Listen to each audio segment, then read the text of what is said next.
Ouais. C'est Maître Bernard Sadissimil, mon nom, Monsieur le Président. Vous l'avez remarqué, non seulement tout a été dit, mais aussi tout a été bien dit, Monsieur le Président.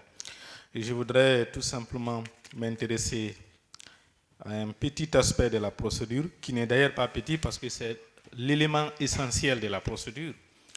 Mon confrère a tout à l'heure souligné qu'il appartenait au prévenu d'apporter la preuve de la légalité de la provenance des différents fonds qui se trouvent sur les comptes qui sont en cause. Monsieur le Président, Messieurs les assesseurs, il vous souviendra qu'à cette barre, le prévenu a eu suffisamment de temps, il a pris suffisamment de temps pour se défendre et de produire ces différents éléments de preuve. À cette barre, le prévenu vous a déclaré que ces différents fonds proviennent de plusieurs sources. Tout d'abord, il a indiqué que ces fonds proviennent des primes de mission autant à l'intérieur qu'à l'extérieur du pays dont il aurait économisé. Cependant, Monsieur le Président, vous aurez également constaté qu'au long des débats, aucune preuve de l'économie de ces primes ni la hauteur de ces primes n'a été produite ici à l'audience. Ensuite, le prévenu a indiqué qu'il aurait obtenu les dons à titre personnel. Là aussi, aucun élément de preuve de ces dons ni la hauteur de ces montants n'a été produite. Le prévenu a aussi expliqué avoir fait une exploitation de sa plantation agricole qui se trouverait à Sigiri et aurait obtenu un montant de 200 millions de francs guinéens, Monsieur le Président. Là aussi, aucune preuve n'a été produite nous permettant de savoir la hauteur exacte de ces montants, encore moins de l'effectivité de l'exploitation de cette plantation. Le prévenu a également déclaré à cette barre qu'il aurait fait la location de ses tracteurs et de ses moissonneuses-batteuses et aurait obtenu un montant à hauteur de 600 millions de francs guinéens. Là aussi, aucun élément n'a été produit au débat nous permettant de savoir effectivement s'il a procédé aux dites locations et s'il a pu obtenir ce montant. Le prévenu a également déclaré ici à la barre, Monsieur le Président et assesseur, qu'il serait consultant ou qu'il aurait été consultant de la société minière australienne Bellzone et qu'il obtiendrait un montant de $100 000. Là également, aucun élément n'a été produit au débat pour nous permettre de réaliser effectivement qu'il était consultant de cette société et qu'il aurait obtenu ce montant. Le prévenu a également fait état des loyers de ces maisons. Là aussi, aucun élément n'a été produit. Il a même indiqué qu'il serait actionnaire dans une société de la place et qu'il aurait obtenu également, ou qu'il continue à obtenir les dividendes, Monsieur le Président, et que ces dividendes auraient concouru à fournir ces différents comptes. Malheureusement, Monsieur le Président, nous n'avons obtenu aucun élément de preuve de sa qualité d'actionnaire dans cette société, encore moins de son obtention des dividendes. Monsieur le Président, vous comprendrez dès lors que tout ce qui a été produit au débat par le prévenu n'a pas été soutenu. Ça n'a pas été prouvé, Monsieur le Président. Si ces différentes informations données par le prévenu à la barre pour sa défense avaient été accompagnées par les éléments de preuve, on aurait aisément pu procéder au calcul, parce que le droit il est technique, pour savoir si ces montants peuvent justifier le contenu de ces différents comptes. Mais cela n'a pas été fait, Monsieur le Président. Et nous pensons que même si les preuves avaient été produites, il serait particulièrement difficile que ces différents montants justifient le contenu des comptes qui sont en cause dans cette procédure. Et mieux, en ce qui concerne la question de l'acquisition du siège diffère le fonds d'entretien routier, Monsieur le Président, c'est salutaire d'obtenir un siège, mais il importe que les procédures soient respectées et il importe aussi que le prix soit sincère. La Cour a été assez sérieuse dans le traitement de ces dossiers parce qu'elle a effectué un transport sur les lieux. On s'est tous transportés, on a regardé, c'est évident. On voit deux bâtiments qui sont importants. Mais le prévenu lui-même a déclaré qu'au moment de l'acquisition, ces deux bâtiments n'étaient pas meublés. Il est évident que ce domaine peut avoir une valeur importante compte tenu de sa situation, mais acquérir ces deux bâtiments sans qu'ils aient été auparavant meublés à telle hauteur, Monsieur le Président, cela nous paraît élevé. Donc, à tout état de cause, vous avez non seulement fait le constat, mais vous avez procédé à l'interrogatoire des personnes qui se trouvaient présentes par rapport au prix de tels immeubles à des endroits pareils actuellement à Conakry. Nous pensons que vous avez suffisamment d'éléments pour vous permettre, Monsieur le Président, de pouvoir rendre une décision suffisamment éclairée, une décision saine comme vous avez l'habitude de le faire.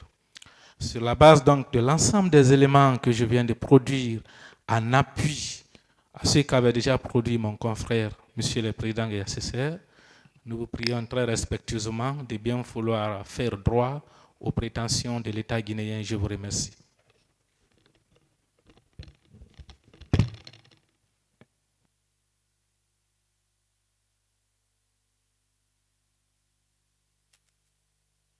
Bien.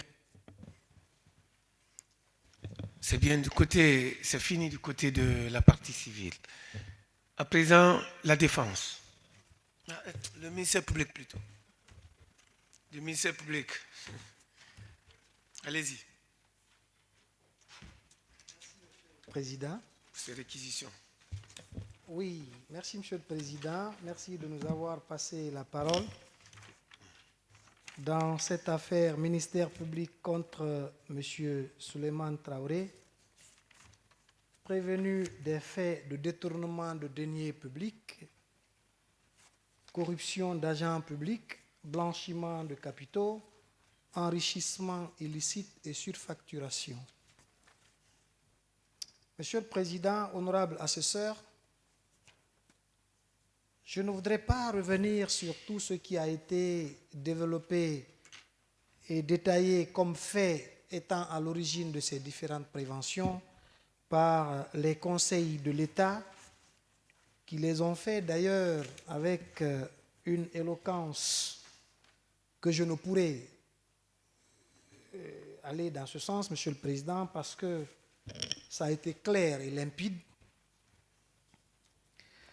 Mais permettez-moi, Monsieur le Président, exigence professionnelle oblige, de revenir un peu sur ces différents faits, mais de façon survolée, je vous le promets, parce que je n'aurai pas la même éloquence que l'agent judiciaire qui vient de le dire dans des termes très concis. Il n'y a que, Monsieur le Président, honorable assesseur, Monsieur Souleymane Traoré, était directeur général du Fonds d'entretien routier. En cette qualité, Monsieur le Président, honorable assesseur, pour me résumer, je vous le dis, il s'est agi de l'acquisition d'un immeuble abritant le siège de cette institution. Lui-même, à la barre ici, vous l'avez entendu, au départ, il était question de pouvoir trouver un entrepreneur ou une entreprise qui pouvait construire le siège. C'est moins ce qui a été décidé en conseil d'administration. Je rappelle que le siège est doté d'un conseil d'administration qui a pouvoir de prendre des décisions de ce genre. Ce sont des décisions qui ne sont nullement à l'apanage du directeur général lui seul. Et donc, Monsieur le Président, honorable assesseur, il a été convenu de construire un siège et que pour cela, il fallait faire un appel d'offres qui a été lancé pour pouvoir trouver une entreprise capable de réaliser les besoins du fer en termes de construction du siège. Monsieur le Président, c'est ce projet qui a été lancé, malheureusement, et contre toute attente. Le projet de construction s'est converti en projet d'achat d'immeubles. Alors, tout de suite, le directeur général a trouvé déjà quelqu'un qui avait en sa possession un immeuble et qu'il voulait vendre au fer. Monsieur le Président, honorable assesseur, directement, au lieu d'appeler un conseil d'administration, parce que le cas était vraiment extraordinaire, un conseil d'administration, une assemblée générale extraordinaire du conseil d'administration s'imposait, malheureusement, le directeur général s'est résolu tout seul à passer ce marché sans appel d'offres, alors que ça s'imposait en cette matière, sans appel d'offres, et à procéder à l'achat de l'immeuble. Là, il y a un problème qui s'est posé, Monsieur le Président, honorable assesseur, parce que l'immeuble dont il s'est agi a été acquis officiellement à un coût de 85 milliards de francs guinéens, mais malheureusement, même dans les déclarations que vous avez au dossier, le propriétaire de l'immeuble a déclaré avoir reçu 80 milliards de nos francs. Monsieur le Président, honorable assesseur, à partir de là, les problèmes ont commencé à naître. C'est alors que la cellule nationale de traitement des informations financières, en abrégé la CENTIF, qui a, Monsieur le Président, compétence d'investiguer sur des soupçons de détournement, des soupçons de blanchiment, s'est intéressé au cas Souleymane Traoré, mais le résultat a été surprenant. Ils ont produit un procès verbal de dissémination en date du 7 janvier 2022, versé au dossier de la procédure. Ce rapport de dissémination, il est élogieux et éloquent. Il est édifiant et concis. Et enfin, il est interpellateur. Monsieur le Président, vous avez le procès verbal au dossier. Le conseil de l'agence judiciaire en est revenu largement là-dessus. Les investigations menées au niveau des comptes de M. Souleymane Traoré ont révélé des résultats très inquiétants et préoccupants. Il a été trouvé au niveau des différents comptes qui sont en son nom des montants suffisamment élevés en devises et en francs guinéens. Je voudrais vous faire l'économie de tout ça parce que vous avez le procès verbal au dossier.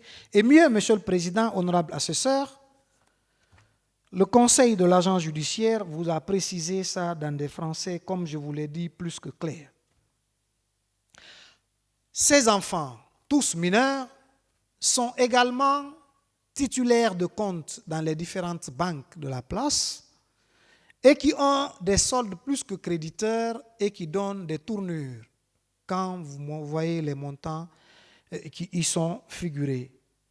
C'est pourquoi, Monsieur le Président, honorable assesseur, la CENTIF a transmis ce rapport de dissémination au parquet spécial dont je suis le premier représentant pour toute fin de procédure.